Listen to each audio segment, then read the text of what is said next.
झूठे लोगों से कैसे बचें? आचार्य चाणक्य के अनुसार इंसान को बहुत ज्यादा ईमानदार नहीं होना चाहिए।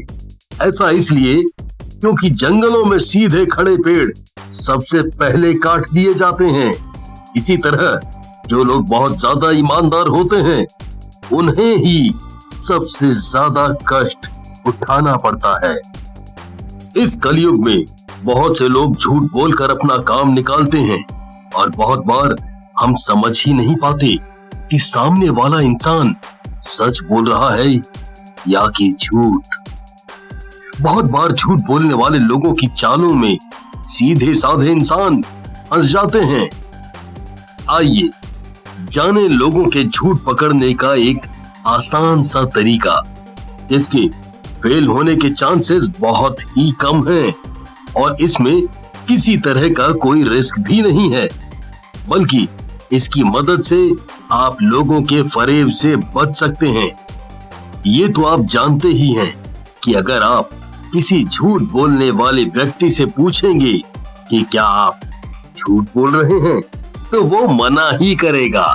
इसलिए हमें थोड़ा चालाकी से काम लेना होगा। इस तरह आप सामने वाले इंसान के मन में झांक सकते हैं।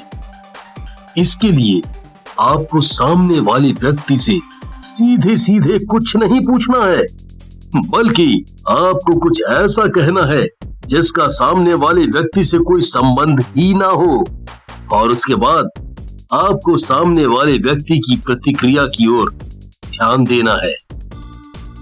इस तरीके को एक बार एक लेडी ने इस तरह से आजमाया।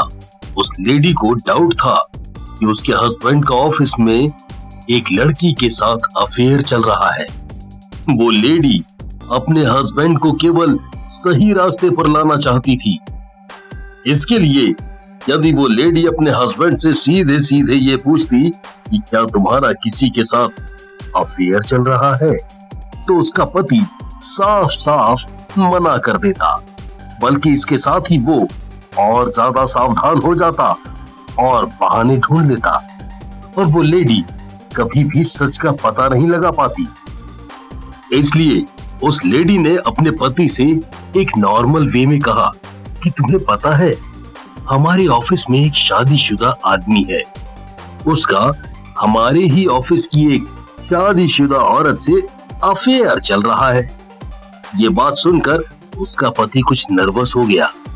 उसने बात को पलटने की कोशिश की और ये बात आगे नहीं चलने दी, बल्कि टॉपिक को चेंज कर दिया। ये इस बात का संकेत था कि उस पति का अफेयर चल रहा था। तो आपने देखा कि उस औरत ने अपने पति से नॉर्मली बात की और उस बात में उसको या उसके ऑफिस वाली औरत को बिल्कुल इन्वॉल्व नहीं किया जिसके साथ उसका अफेयर चल रहा था। इसके बदले उसने एक मिलती जुलती सी सिचुएशन क्रिएट की और अपने पति की प्रतिक्रिया को ऑब्जर्व करने का प्रयास किया, क्योंकि चोर की दाढ़ी में तिनका होता ही है।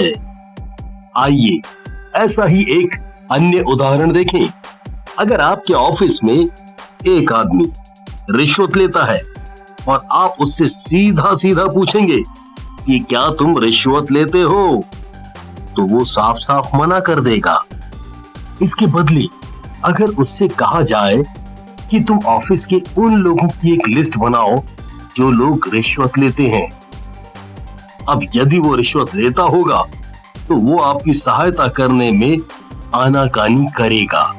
वो बेचैन सा लगेगा और आपको इग्नोर करने की कोशिश करेगा और आप उसके बर्ताव से जान जाएंगे कि वो रिश्वत लेता है। इसके विपरीत अगर वो रिश्वत लेने वाले लोगों की लिस्ट तैयार करने में पूरी लगन से आपकी सहायता करता है, तो यकीन मानिए वो रिश्वत नहीं लेता। ये बातें ध्यान में रखिए और आपको कोई बेवकूफ नहीं बना सकेगा।